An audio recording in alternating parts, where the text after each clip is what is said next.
So you want to start a home recording studio.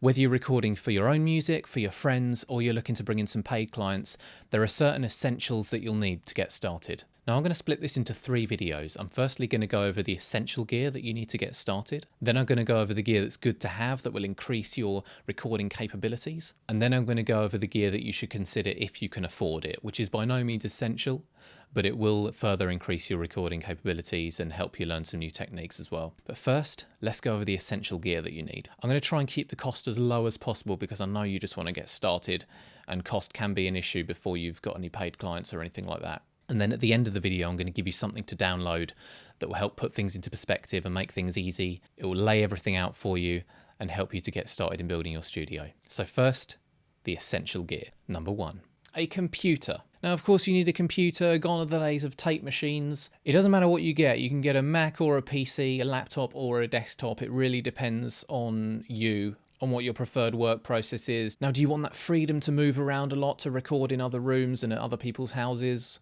Then a laptop's probably best for you. But if you know you're definitely going to be in one place in your studio at all times, then a desktop would be just fine. And you'll get a little bit more power out of it for your money as well. Desktops do tend to last a little longer as well, and it's easier to replace parts that do go wrong. In terms of a Mac or PC, that's sort of personal preference really. Which one are you most used to?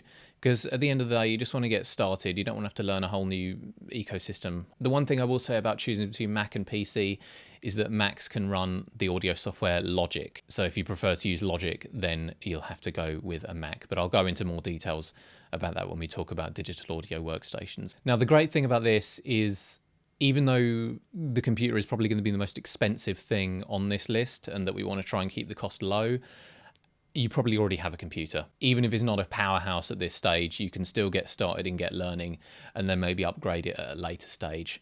So ideally, you're going to want at least 8 gig of RAM, half a terabyte hard drive at least is ideal, and a quad-core processor like an i5, an i7 or a Ryzen 5 or higher. But again, it doesn't have to be a powerhouse right now. You just want to get started. And even on less powerful computers, you can still normally record a couple of tracks to it at a time, which will help you to get started and maybe even record some vocals and guitar or something. Number 2, an external hard drive. Now, this doesn't come up very often on recording studio gear lists, but it's so essential, and that's why I've put it as number 2 before I've even mentioned any microphones or cables or anything.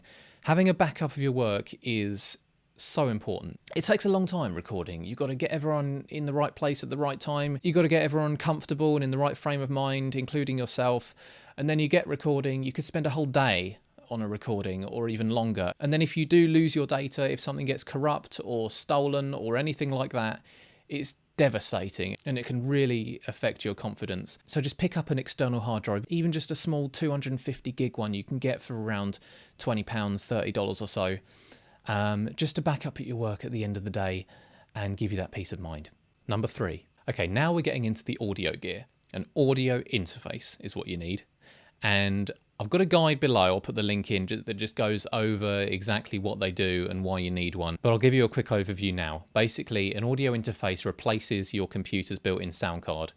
It converts the analog signal of a microphone that you plug into the audio interface into a digital signal, which is then transferred onto your computer. Audio interfaces will normally have a preamp, which will increase the level of a microphone or other instrument, because without a preamp, it actually comes in, the signal from a microphone comes in really quietly and it's not suitable for recording. So you'll need to get an audio interface. You can get an audio interface that will record vocals and guitar at the same time for as little as $50. And again, I've left a guide below to make it super easy to choose which audio interface to get. All you need to do is pick your budget, click on the price, and then it will take you to my suggestion of what the best audio interface for that price is. Number 4, a digital audio workstation. That's the software you're going to be recording your music with. You can see behind, oh, wake up. You can see behind me that I've got Pro Tools running. That's my favorite digital audio workstation. I've been using it for a long time, but it can be quite expensive. So you can start off with a free one at this stage. Again, we're going essential here and we're keeping it budget. So I recommend going for a free digital audio workstation just so you can get to grips with recording and mixing The free ones normally do come with a few plugins like EQs and reverbs and things, and it will let you balance your mixes and mix them down to full-fledged records. Now, my suggestion for a free digital audio workstation would be PreSonus's Studio One Prime 4. It's free, it's got 5 or 6 plugins, the essentials. It's got a really nice user interface. It's quite user-friendly, especially if you've only just started. You just go onto their website and put your email or whatever and download it. But there are plenty of other options for you, and most of them then have a paid version that you could upgrade to later on once you've gotten used to it and once you've outgrown it, so to speak. Number 5, studio speakers or monitors. I've got a pair of those behind me. You could probably see the smaller speakers next to them. They're just these cheap Logitech multimedia speakers which aren't going to do you any good for recording and mixing. The speakers you use for recording and mixing and mastering have to be an accurate representation of the sound. They ideally wouldn't be coloured in any way that would give you an exaggerated bass, and a typical set of multimedia or laptop speakers are going to do that. So you want a set of proper studio monitors. Now these can set you back a couple of $100 a pair, so they're not cheap when you start getting into the professional gear, but it's a worthy investment. Now I've gone for PreSonus with my speakers as well. I've got the Eris E5s. I just love how they sound. They've got a nice flat response, and also they've got some controls on the back for acoustic space. So if you're in a room that's not perfectly ideal, which is likely when you're just starting your home studio, there are options to adjust the bass on the back to flatten that frequency response. Now, if you've got a bit more space and a bit more money, then you can go for larger 6 or 8-inch speakers. Or if you don't have space, then you can get ones that are a little bit smaller than this. You can get Eris 4.5s, but I wouldn't ideally go for any smaller than that. Number 6, monitor isolation pads.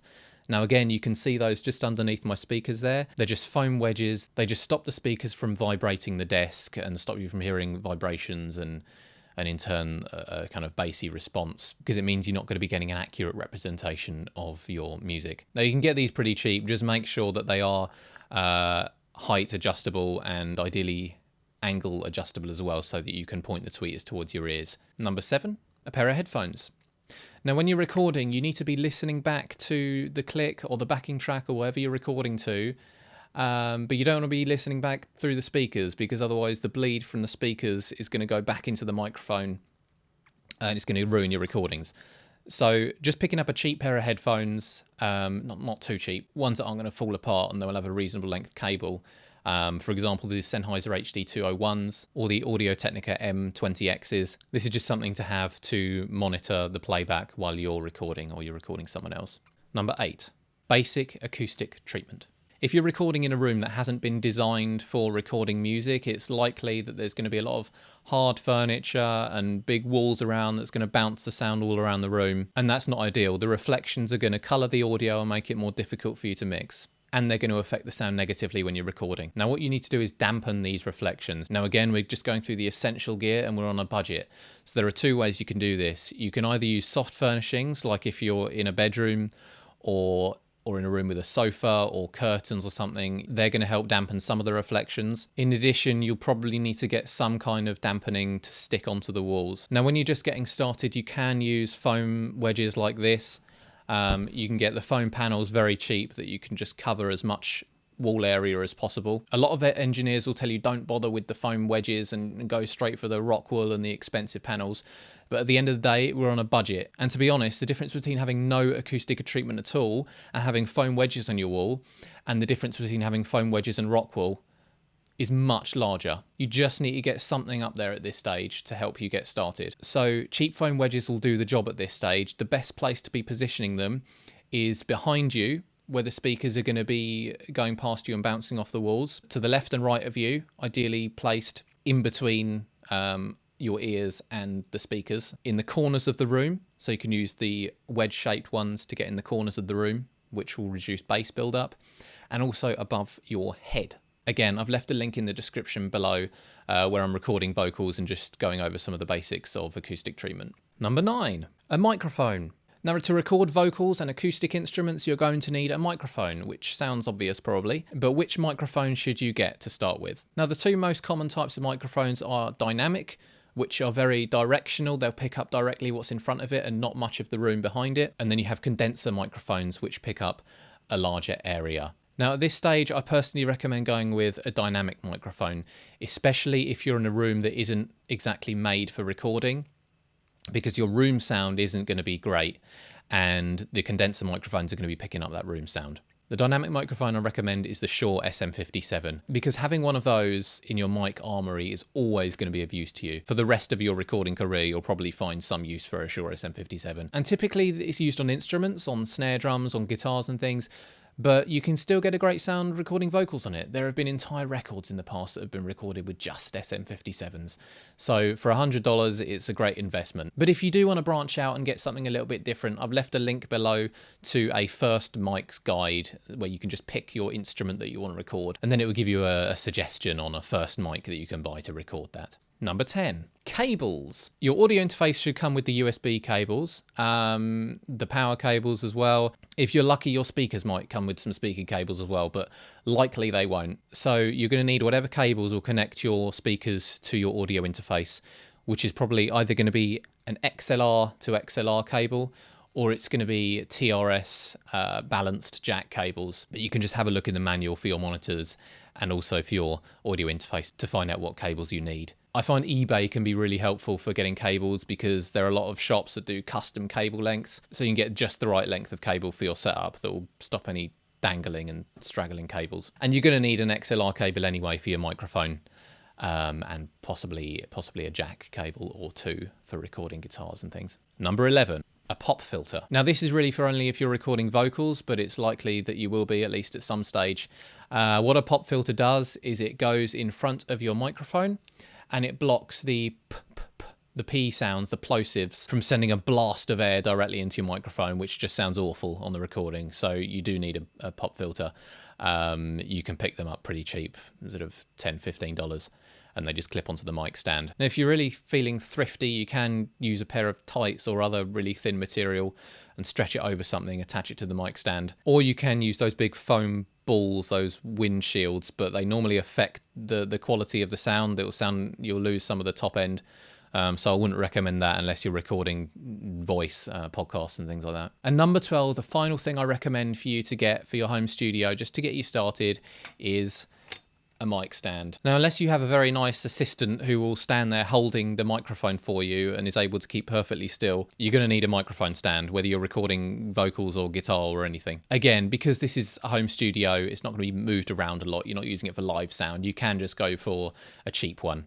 Just make sure it has a boom arm so that you can adjust the height and the angle and everything. And that's it. That's everything that you need to start a home recording studio on a budget. And now, like I said, I'm going to give you something that will help you now.